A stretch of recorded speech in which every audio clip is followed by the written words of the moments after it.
इंदौर में AB road पर प्रस्तावित 6.5 किलोमीटर के एलिवेटेड कॉरिडोर को लेकर एक बार फिर बहस तेज हो गई है। करीब 250 करोड़ की प्रारंभिक लागत से घोषित इस परियोजना को अब 600 करोड़ से अधिक का बताया जा रहा है।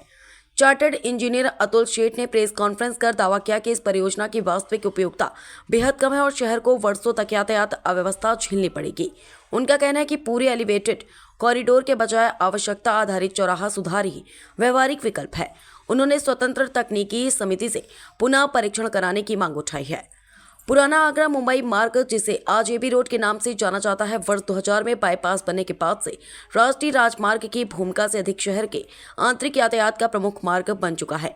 वर्ष 2018 के विधानसभा चुनाव के दौरान मंच से केंद्रीय मंत्री नितिन गडकरी द्वारा इस मार्ग पर एलिवेटेड कॉरिडोर की घोषणा की गई थी। उस समय अनुमानित लागत लगभग 250 करोड़ रुपए बताई गई है।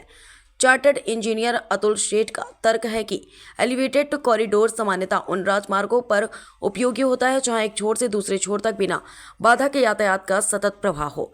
उन्होंने उदाहरण देते हुए नासिक, जालंधर और कानपुर का उल्लेख किया, जहां एलिवेटेड ढांचा बाहरी यातायात को शहर से अलग करने के उद्देश्य से बनाया गया, जबकि इंदौर के इस खंड में 8 प्रमुख चौराहे और 15 से अधिक आंतरिक मार्ग जुड़ते हैं, जिससे कोई भी यातायात धारा आरंभ से अंत तक निर्बाध नहीं चलती। उन्होंने बताया कि वर्ष 2024 में कराए गए सर्वेक्षण में इसकी उपयोगिता लगभग 2% पाई गई। बाद में रैंप जोड़कर संशोधित प्रस्ताव तैयार किया गया, तब भी उपयोगिता 10% से अधिक नहीं आंकी गई। वहीं इंदौर विकास प्राधिकरण के सर्वे में चरणबद्ध चौराहा सुधार से 42% का ट्रैफिक दक्षता बढ़ने का दावा किया गया है। शेठ ने यह भी कहा कि 2020 में 250 करोड़ आंकी गई लागत अब संशोधित स्वरूप में 600 करोड़ रुपए से ऊपर पहुंच सकती है। भूमिगत जलापूर्ति, सीवरेज, ड्रेनेज और अन्य लाइनों के स्थानांतरण का कोई स्पष्ट विस्तृत परियोजना प्रतिवेदन सार्वजनिक नहीं है।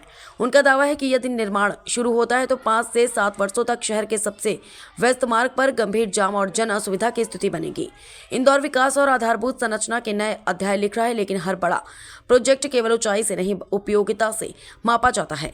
सवाल यह नहीं कि एलिवेटेड रोड बने या न बने, सवाल यह है कि शहर को वास्तव में क्या चाहिए, दिखने वाला ढांचा या टिकाऊ समाधान। अंतिम निर्णय से पहले तकनीकी तथ्यों की कसौटी पर परख ही शहर और संसाधनों दोनों के हित में होगी। 3 रोटरी बनाने का प्रस्ताव है, एक इलायची पे, एक शिवाजी वाटिका पे और एक नौलखा चौराहे पे। तो 3 रोटरी और 2 जगह भुजा, गिटार चौराहे पे और गीता भवन पर भुजा जो उतार रहे, इसके बाद भी इसकी जो उपयोगिता है वो 19% से ज्यादा नहीं हो पा रही। और साथ में ये 3 जो रोटरी बना रहे हैं, इन तीनों रोटरी के स्थानों पे जब ऊपर आकलन किया गया सर्वे के आधार पे, तो आज ही उसका जो वाहन है, हम जिसको बोलते हैं पीसीयू, पब्लिक कैरियर यूनिट, ये 5,500 पीसीयू पर आवर के हिसाब से है आज। और रोटरी जो ऊपर बनने वाली है 24 मीटर की बनने वाली है, इनर डायमीटर की, इसकी